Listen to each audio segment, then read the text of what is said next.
Hi, I'm Taylor, I'm Isabel. and we're here to talk about some pretty serious things. Okay, the first topic, sent in by Maddie from upstairs, world hunger. How do you feel about world hunger, and what do you think that we should do about it? Well, I think it's very important that we do something about it because, there's many children and people out there who, are suffering with no food and they don't have money and they're poor. It's important to do something about it. I disagree. I think that they should build a boat out of mud because they have a lot of that in foreign countries. And they should come over here to America if they want to complain. Also, they have so many people giving them free food, but really, they have so much of that there, they just can't afford it. It's like, go out there, get a job. You don't need to know English to get a job in your country. I think that people just kind of make it too big of a subject, and there's honestly not much we can do. Yes, we have a lot of food here, but it's not healthy for us. Look at our sizes. People are obese here. So in a way, it's good that they're just making it by, because then they don't have the unhealthiness of saturated fat, cornstarch, and sugar. I do agree with obesity, and I think you are right about how all this talk is going around about them, and then it's just like getting free food. They could already just be doing this to get all the free food, It's very complicated. You don't know what's going on inside their heads and everything. And we don't even know what's going on in their country. Okay, next subject. Global warming. Well, I think I'll let you take the lead on this one. Global warming, I think that it's something that we can do things about, but people are just too fat and lazy to do anything. Well there,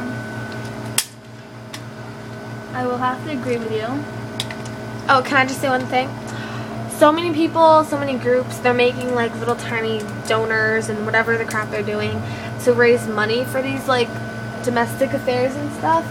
But the honest truth is, whether I recycle a bottle or throw one bottle out, it's not going to make a difference at this point. The world is already screwed up as it is, and whether we recycle now on, we should have been doing that before. Doing it now, it's not going to do anything. Just after you break your leg, you can't go back and fix that. You can't do something to make it so it heals faster. You just have to wait the time it takes. But a leg does heal. And I know you can't just go around and pick up all the crap that we threw, and stuff like that. But you can change the world by just stopping it and adding no more. Well, one time in volleyball, I sprained my finger, and they put a cast dish type thing on it, and I wasn't supposed to do sports, but I still played volleyball the next week because I had a volleyball tournament, and my finger got even more swollen. So that's the scenario with the world. People heard it, and now people are trying to patch it up and make it better, but some people are still gonna play with it. They're still gonna throw things out that aren't supposed to be thrown out. They're still gonna put things in the environment that we don't want there. And no matter how many adopt a highway things there are, or things to help us and motivate us, and commercials, how many commercials do you think they have out there? How much energy do you think it takes? Energy isn't just something that just comes from nowhere. It takes time, and it does things to the world. So and then in newspapers, they're trying to tell us to recycle, but yet they're still making as many as they do. And whether they have news on the TV, on the computer, on paper, it's cutting down trees. The computers and the TVs, they're putting smoke into our air to produce that. Okay, everything he said I'm gonna have to agree with. Yeah, they are wasting a lot of energy, and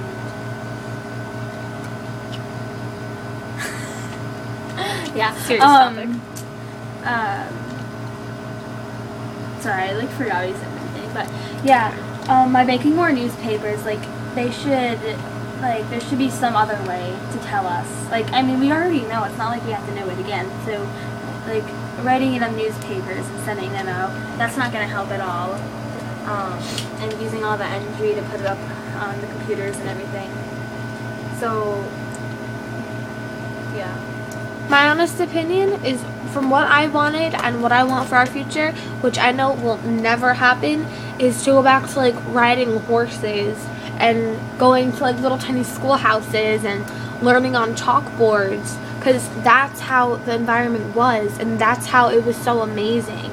And to not live in these big grand houses, and to live in like a little like house that you can get by in. We don't need Not that bad. we don't need like 30 rooms or 5 rooms in a house.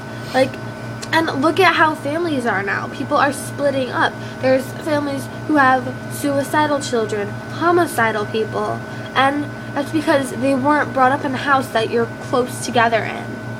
So I think the whole thing about how our world is changing and how everybody's moving apart, and the reason that global warming is happening is because people aren't as close as they used to be. I don't know half my neighbors. I can admit to that. I don't know half of my neighbors. But in like the 1700s, you'd know everybody who lives around you. You'd know everybody in your town. So the fact that we don't know people, I think that has to do with global warming too, because you don't have the power to get to a lot of people because you feel like they're not going to listen because you don't know them.